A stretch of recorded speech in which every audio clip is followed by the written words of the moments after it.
De squalbaan in Droegeham kennen de verkeersregels aanst volle beter. Vooral met het erg op de toekomstige fietsritten richting de middelbare squallen is dit verkeersplein een mooie stap. Toen kwam eens leerlingenraad mij de vraag van, goh, wij willen eens verkeerslessen. Ik wil oefenen op het plein. Het is Sokser. Ja, en toen kwam de ANWB voorbij fietsen, om maar even zo te zeggen. En toen kregen wij deze kans om mij te doen. Om deze, ja, ik noem het maar een prijsvraag, maar om mij te doen. En hebben we dit prachtige plein won. Die oefening wie net in het wat draaien voor elkaar. Haast de helte van Droegeham had mij stemd voor het nieuwe plein. En dat wie maar goed ek. Toen wij op de website van de ANWB zeggen hoeveel squalen zich in alleen nog al Friesland aanmeldt om mij te doen. Toen dachten we, donders, nou maar gewoon de bak. En de band kwam voort met idee, we gaan bij de Dwarendel en nu zei de membel stemmen en ik ga naar Pakenbeppen. En dus nou, de hele families zijn inzetten en het hele dorp is mobiliseerd. WhatsApp-groepen zijn inzetten.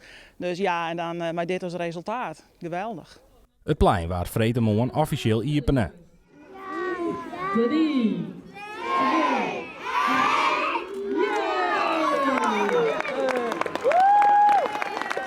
Wat vind je hem eigenlijk van het plein? Ik vind het hartstikke mooi en leuk. Ja, En Tanja, wat vies je van het plein? Ja, nou, ik ben natuurlijk super trots dat we als aan Liesdorp dit kunnen krijgen.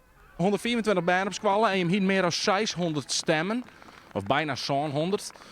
Waar komen die stemmen al je wij? Waar gaan die al je wij hellen? Ik heb werkelijk geen idee. omkes, tantes, pakers, beppers, gewoon heid en mems. Ja, en de EKP-band, denk ik.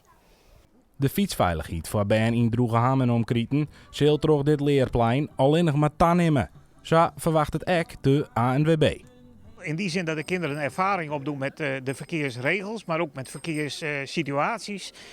Ze kunnen alles oefenen, echt alles oefenen, maar dan in een veilige omgeving, omdat er eigenlijk weinig mis kan gaan. En in die zin is dat belangrijk om een stukje inzicht ook in het verkeer te ontwikkelen.